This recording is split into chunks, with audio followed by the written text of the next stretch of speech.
Orokorrean hor dauden aholkularitza enpresa guztiei, beraien lana ez dela erreza, hor lana egiten duten pertsonak izaten dira aldi berean profesionalak eta militanteak edo.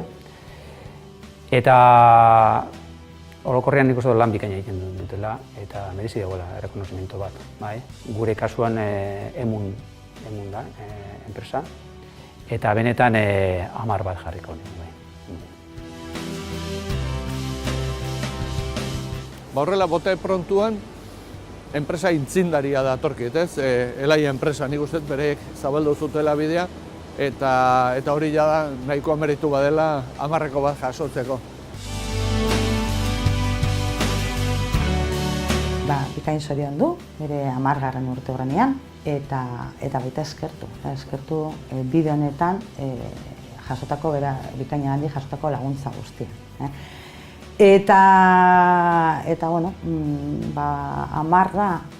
jartzeko orduan, nik etxera begiratzen dut, eta nire 10 Elaiko kolektiboan dako da. Elaiko kolektiboa bere osotasunean, hau da jabetza, zuzendaritza eta langile hori. Eta zergaitia, euskeraz lan itxia lortu dugulako. Eta aldi berean horrekin erakutsi dugulako hori posible dela. 10 nik uste dut periferiakoek merezi dutela oro har.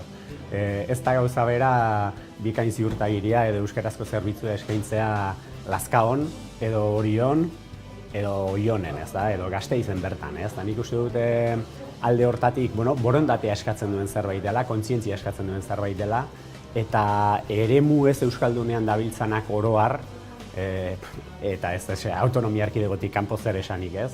Horiek, eremu idorragoak dira, baina era berean konpromiso handiago erakusten dute, eta nik uste dut 10 berei jarri hartzaia.